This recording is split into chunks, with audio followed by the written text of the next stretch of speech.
લખ્યું રવિન્દ્રભાઈએ.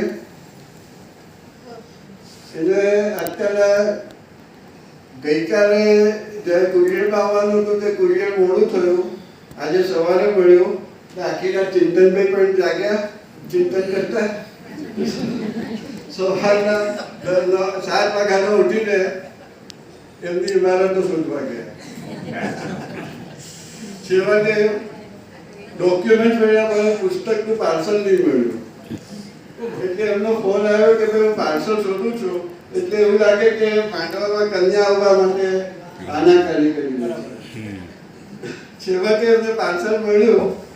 એટલે આપણે ઇન્ટરવલ કાઢવો પડ્યો મોડું થયું. એટલે છેવટે બધું ઠામ પડી ગયું. હવે બધા અહીંયા ભેગા થઈ શક્યા છે.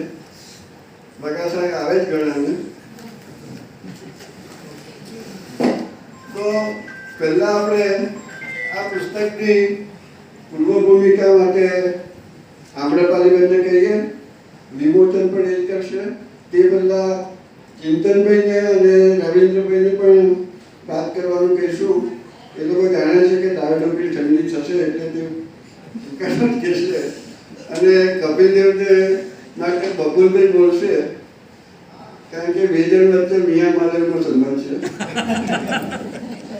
તો પહેલા આપણે વિમોચન કરાવીએ આમ્રપાલીબેનના હસ્તે.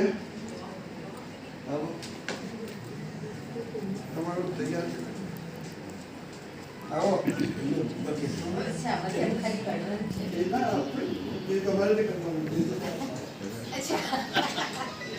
ઓકે.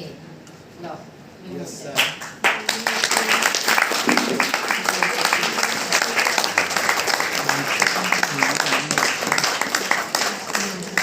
આ પુસ્તકની પરિકલ્પના આમ્રપાલીબેને કરી હતી.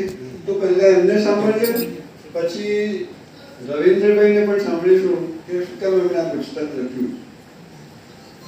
શું કરવા મેં કહ્યું ને એને લખ્યું એ બધું થેન્ક યુ રોહિતભાઈ. આજે મને પહેલી વાર આ સિરીઝ માટે વાત કરવાની તક આપવા બદલ તમારો ખૂબ ખૂબ આભાર. આકાશવાણીમાં અમારે કાર્યક્રમો કરવાના હોય પણ આમ સામાન્ય રીતે છૂટપૂટ કરતા હોઈએ.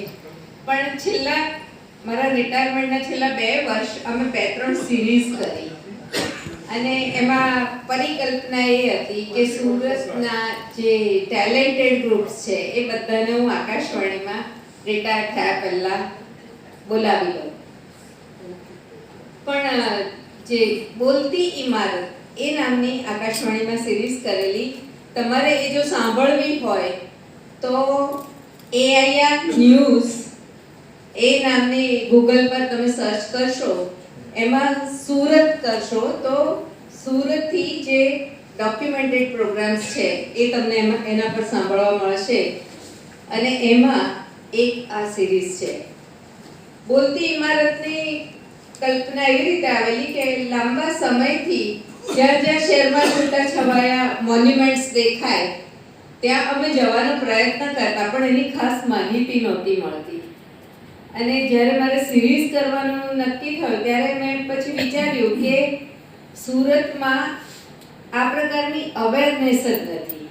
એટલે અમે થોડાક આર્કિટેક્ટને મળ્યા. આ બધું એ લોકોને એકચ્યુઅલી ફોરમ ઊભી થઈ ને એ પહેલાંનું, હું ને રવિન્દ્ર જ્યારે ફરતા કંઈ સુરતને એક્સપ્લોર કરવા, અને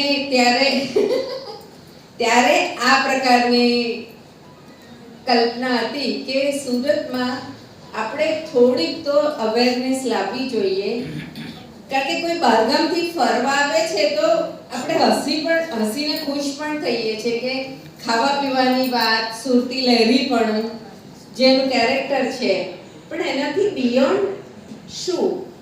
અને સુરત તો 16મી 17મી સદીમાં પણ ઇન્ટરનેશનલ શહેર હતું.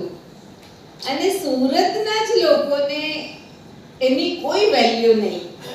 આપણે હોપફુલ ભંગારમાં કેટલા રૂપિયા કમાયા એની બહુ ગૌરવથી કોર્પોરેશને વાત કરી, પણ હોપફુલ એ મોન્યુમેન્ટ્સ છે કે અમે કેટલા બધા એરિયામાં ગયા જ્યાં અમને માહિતી જ નથી.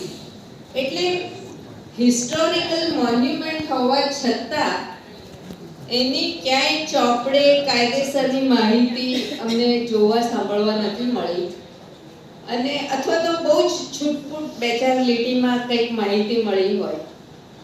અને અમને થયું કે આને જો બહુ સારી રીતે લોકો સુધી પહોંચાડવું હોય તો એનું સૌથી બેસ્ટ ફોર્મેટ છે નાટક. અને રવિન્દ્રની એક હથોટી પણ છે, સાહિત્ય સાથે સાથે નાટકો પણ લખી શકે, અને એટલે એને નાટક ફોર્મમાં લખી. બકુલભાઈ પત્રકાર છે એટલે એમણે નિબંધના સ્વરૂપમાં મને લખાણ આપ્યું, અને મારે બહુ સ્ટ્રગલ કરવી પડી એને પબ્લિક સુધી પહોંચાડી, ડોક્યુમેન્ટેશનનો ભાગ બનાવવા માટે. પણ એ રીતે કરીને અમે લગભગ 13 એપિસોડ કરેલા, અને એમાંથી રવિન્દ્રએ જેટલા નાટક સ્વરૂપે 8 મોન્યુમેન્ટ્સ વિશે વાત કરેલી છે એ આ પુસ્તક સ્વરૂપે આજે આપણી પાસે આવે છે. એટલે એનો નાનકડો ઇતિહાસ આવે.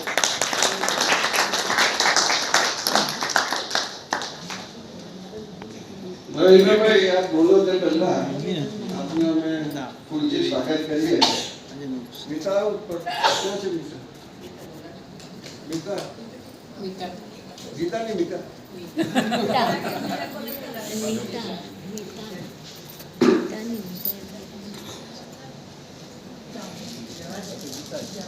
ગીતા આવે છે.